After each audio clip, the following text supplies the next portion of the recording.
గురు ప్రేరణ వల్ల అనేక మంది ఆయన యొక్క అభిమానులు, సనాతన ధర్మంపై ప్రీతి కలిగినటువంటి వారు అమెరికాలో జరగనున్నటువంటి షికాగోలో సర్వమత సమ్మేళనం ఏదైతే ఉన్నదో దానికే వీరిని పంపించారని చెప్పుకున్నాం. అది పెనిన్సులర్ ఓడా. అది 1893లో బయలుదేరింది. మే నెలాఖరున మే 31న అది బొంబాయి నగరం నుంచి బయలుదేరింది. అది జపాన్ మీదుగా అమెరికా వెళ్ళాలి. ఇది ప్రయాణం. ఆయన వెళుతూ ఉండగా అక్కడ విశేషమైనటువంటి అనేక అనుభవాలు ఉన్నాయి. తోవలో కొన్ని మజిలీలు వచ్చాయి. కొలంబో, పినాంగ్, సింగపూరు, హాంకాంగ్, అదేవిధంగా జపాన్, కాంటన్, ఇవన్నీ చూశారు. ఈ కాంటన్ దగ్గర నుంచి ఆయనకు తోడుగా మరొక భారతీయుడు కలిశారు. ఆ భారతీయుడు ఈయన చాలా మాట్లాడుకున్నారు. ఆ భారతీయుడు వివేకానంద పట్ల ఎంతో ఒక ఆరాధన పెంచుకున్నారు. వివేకానంద వల్ల ప్రభావితులయ్యారు. ఆయన పేరు సర్ జంషెడ్జీ టాటా. ఇప్పుడు టాటా కంపెనీలను ఏవైతే అంటున్నామో వాటికి అసలు రూపకర్త ఆయనే. ఆయన భారతదేశంలో గొప్ప సంపన్నుడు నిజానికి. వారు ఉభయులు మాట్లాడుకుంటున్నారు.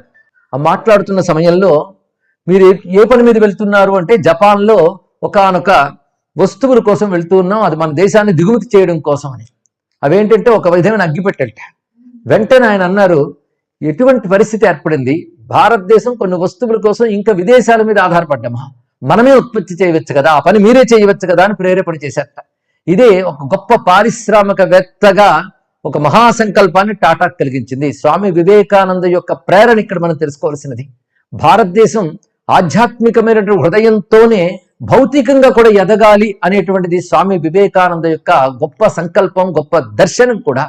ఇది గమనించుకోవాలి. భౌతికమైన అభ్యుదయము ఉండాలి, ఆధ్యాత్మికమైనటువంటి బలము ఉండాలి. రెండు కలిసి వెళ్ళాలండి. ఇది తెలియాలి. ఇది తెలియక రెండింటి ముక్కలు చేసి వెళ్ళడం మనం నేర్చుకుంటూ ఉన్నాం విదేశాల దాడుల నుంచి.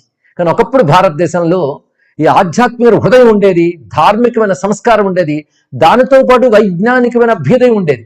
ఆ కారణం చేతనే ప్రాచీన భారతదేశంలో ఒకవైపు అద్భుతమైన విజ్ఞానాలు అభివృద్ధి చెందాయి. ఒక వైద్యం కానివ్వండి, ఒక నిర్మాణాలు కానివ్వండి, అంటే ఆర్కిటెక్చర్, ఇంజనీరింగ్, వీటితో పాటు ఆధ్యాత్మికత కూడా కలిసి ఉంది. అంటే ఆధ్యాత్మికత అనే వెలుగులో భౌతికమైన అభ్యుదయం ఉండాలి. ఇది సనాతన ధర్మం యొక్క స్వరూపం.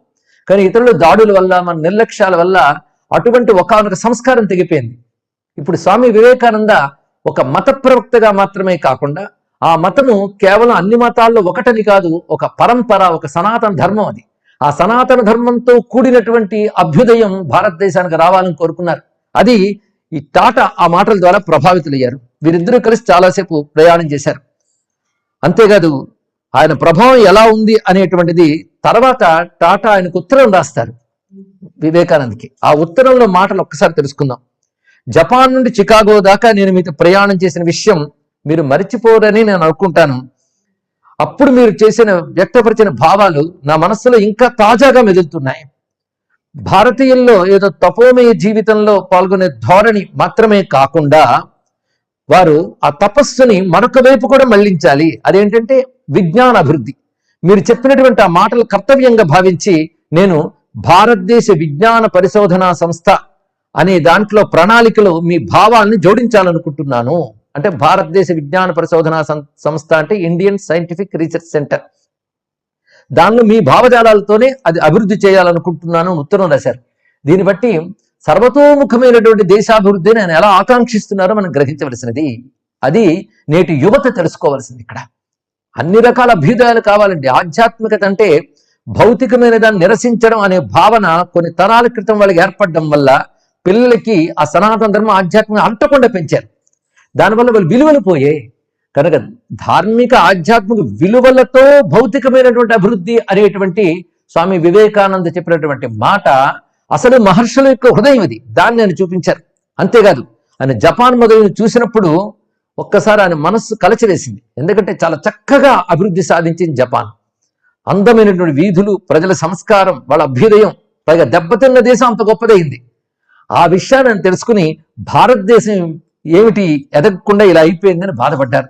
మన యువకులు కూడా జపాన్ మొదలైన స్థాయికి ఎదగాలి అనుకున్నారు. ఆ తర్వాత ఒక ఇంటర్వ్యూలో ఆయన చెప్తారండి, ఇది పత్రిక ఇంటర్వ్యూలో వచ్చింది.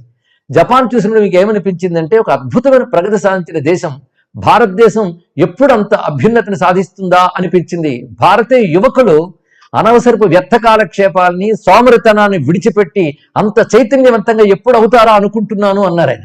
అన్నప్పుడు అంటే భారతదేశం జపాన్ లాగా ఎదగాలనుకుంటున్నారా అని ప్రశ్నించాడు విలేకరి. అద్భుతమైన సమాధానం చెప్పారండి.